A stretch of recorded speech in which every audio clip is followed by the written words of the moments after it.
Magandang araw mga mag-aaral. Sa araw na to ay babahagi ko sa inyo ang buod at ang maikling interpretasyon ng saknong 1 hanggang 10 ng Florante at Laura, ang gubat na mapanglaw. Inilarawan ni Francisco Balagtas ang gubat bilang isang madilim at mapanglaw na puno ng takot at panganib. Ang gubat ay masukal at halos hindi maarawan dahil sa malalaking puno at sanga. Ang malalaking punong kahoy ay tila ba nagbabantay sa bawat sulok at ang tunog ng mga ibon ay hindi masaya kundi malungkot at nakapangingilabot. Sa bawat hakbang sa loob ng gubat, mararamdaman ang hapdi ng mga makakating baging at balat ng mga prutas.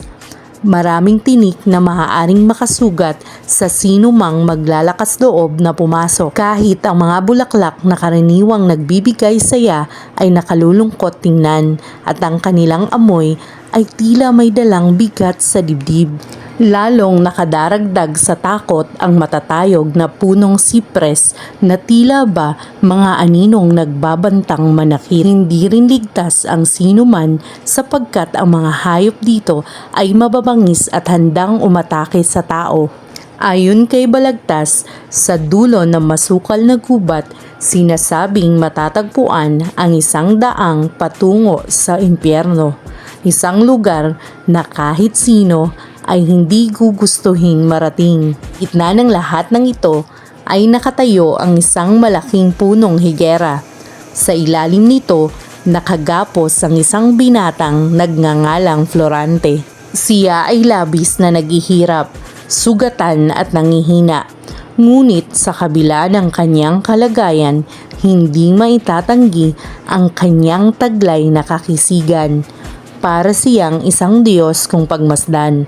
Mala Adonis ang kanyang anyo at tindig, makinis ang kanyang kutis at ang kanyang buhok ay kumikislap na tila ginto na bahagyang liwanag na sumisilip sa pagitan ng mga sanga. Sa gitna ng madilim at mapanganib na gubat, si Florante ay tila isang liwanag na nagbibigay pag-asa sa kabila ng matinding kadiliman. Ang mga saknong na ito mula sa Florante at Laura ni Francisco Balagtas ay may malalim na pahiwatig tungkol sa kalagayan ng Pilipinas noong panahon ng pananakop ng mga Kastila. Unahin natin ang madilim na gubat.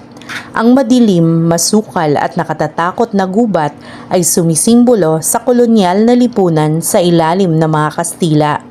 Ang hindi pagpasok ng sinag ng araw ay nagpapahiwatig ng kawalan ng kalayaan at katotohanan. Ang malulungkot na huni ng ibon at mababangis na hayop ay sumasagisag sa pangaapi at kalupitan ng mga namumuno. Mga tinik at mapanganib na kapaligiran.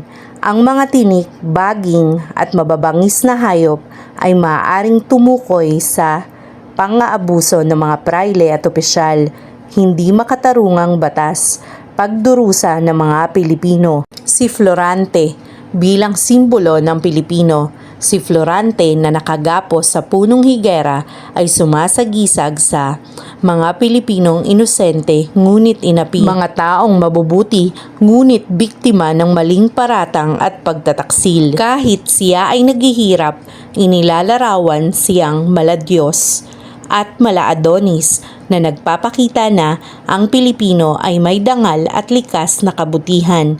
Karapat-dapat siya sa kalayaan at paggalang. Naway may natutuhan kayo sa video na ito. Maraming salamat. Hanggang sa muli. Paalam!